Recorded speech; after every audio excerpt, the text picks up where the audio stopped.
thank you, everyone who is still with us For on Stonewatch 2023 live. Stonewatch 2023. Are you okay? I hope so. I'm here again with Ben and Pete from the Quantum Mechanics.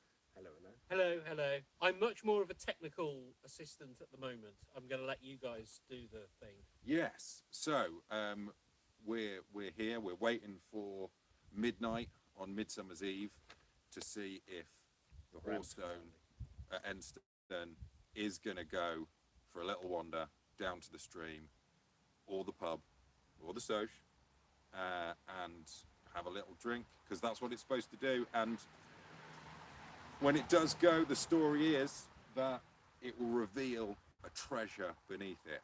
But there's a catch, because if you try and grab that treasure, the stone nips back, crushes you to pieces, to smithereens. It seems a bit unfair, really. It does seem a bit harsh. But we've got some stories of some other stones, haven't we? We've got a little sort of stone theme. We're about just under 10 minutes away from midnight. So we're gonna tell you some stories about some stones.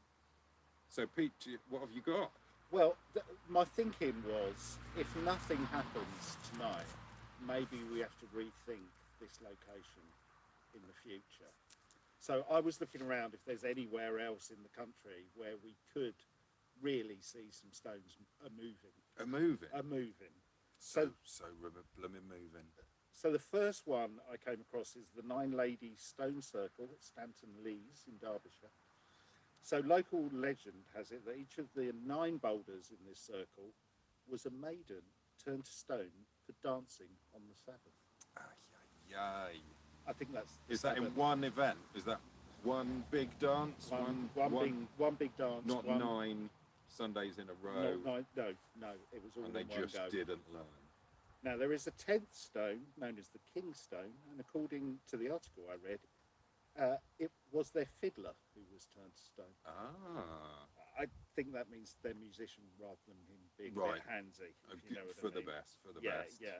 He's said to come to life once a year to play again. So if we go there next time, we could have some music and dancing involved, which could liven things up. That would be good. Yeah, a little bit of a boogie. Yeah, Derbyshire. Derbyshire, if we can get ourselves down there. Yeah, that's not bad. Shall I carry it? I've got another couple. Yeah, go on. There's the Turning Stone in Ashover, which again is in Derbyshire, which seems to be a hotbed of stone activity. Nice. Yeah, so for all you stone watchers out there, Derbyshire is the place to be. Now, which is not where we are. No, it's not where we are, but maybe next year. The Turning Stone, it's this impressive looking thing. It's claimed to revolve on certain days of the year at cockcrow. Oh. Now, unfortunately, no one's quite sure on which days it actually does this.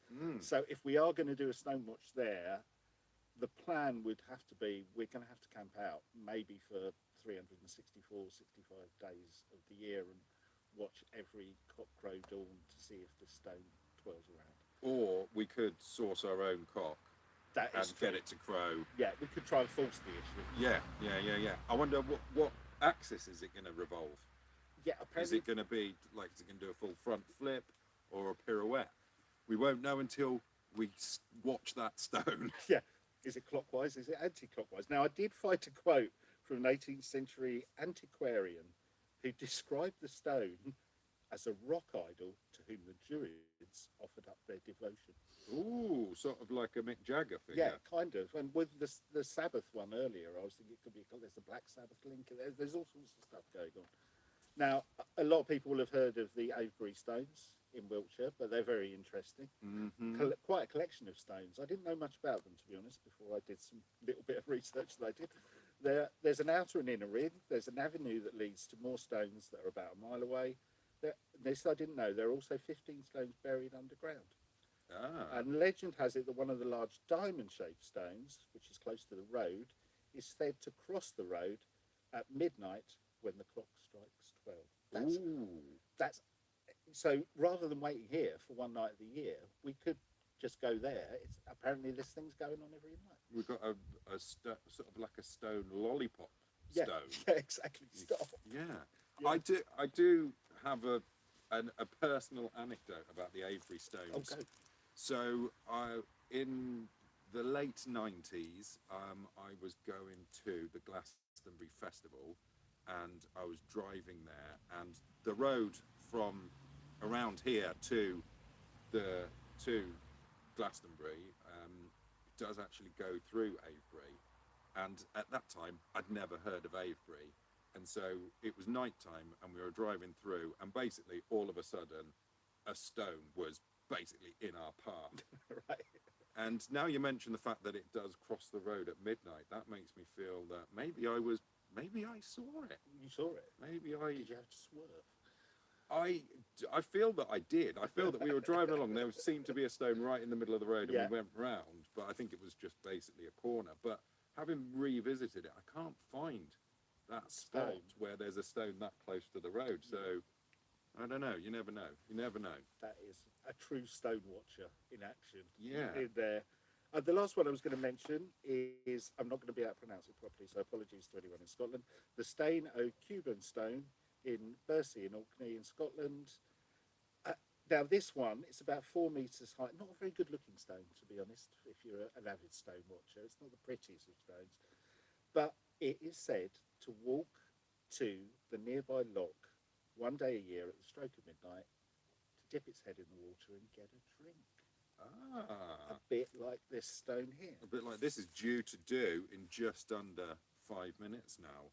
Have And- we got a time check, Tim? What are we on? We're 3 minutes away. 3 minutes away. Okay, just time for a little stone anecdotes. We've got there's a stone in Blacksall called, well, it says here in friend of the show, Law of the Land. Just wait for this car. Watch that stone. Blacksall is famous for its growing stone, which is a 5-ton lump of glacial sandstone in the yard of Stone Farm, of all places. It was reputedly found by a man who lived at the end of the 19th century. He was a champion ploughman, and he was the foreman at Stone Farm.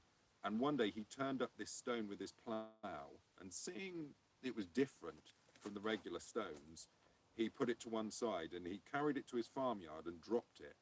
Now, this is a 5-ton stone. At that time, it was no bigger than 2 fists. And the belief that the stone grows came from that. And it grew from being 2 fists size to 5 tons over the years. The Reverend F. Barnum Zink notes, it was some years ago assured by an educated farmer who had much intelligence that it was of no manner of use to have stones picked off one's land because, and this is the reason he gave, it is an undoubted fact that the land produces them. And another story connected to that is that a clergyman was trying to convince a man that stones did not grow. He said, "But if you put your stone on that mantelpiece and look at it in 5 years, you'll find it's not grown." And the reply was, "No. And I reckon if you put a tater on there, it would not grow neither." Got Coming ya. up to 10 seconds. 10 seconds, seconds, here we go. till stone time. 9, Here we go. 9, It's gonna move. 8, 7, 6, 5, 5, 4, 3, 2, 1.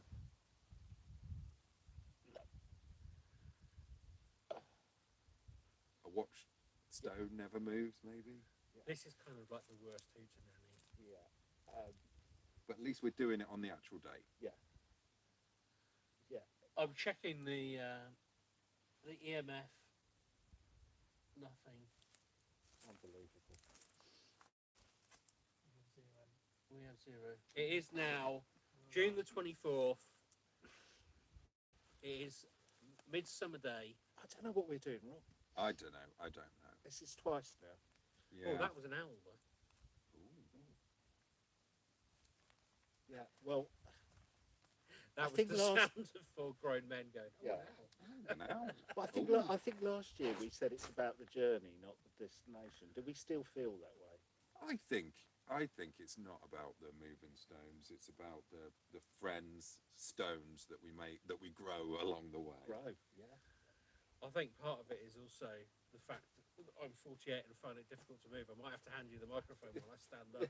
Well, if you can't move, how are the old stones going to move as well? Yeah, I mean, I don't think it takes away the value and the potential of stone watching No, as a future thing. yeah, and I think maybe next year you should find your own local stone. And, Yeah, let's you know, make it a big event. Yeah, Stone watching going on all over the country. they've got to move. One of Surely them. one of them's got to move This is where somewhere. we got numbers. This is a numbers game. Yeah. The stone business. Yeah. Stone watching business. Well, thank you very much for joining us, everyone. Thank you. This has been Stonewatch 2023. Yeah. Do check out Ben and Pete on the Quantum Mechanics podcast, and we'll see you next time on Lawman. Thanks very much, everyone. Cheers. Bye. Bye. Bye. Bye.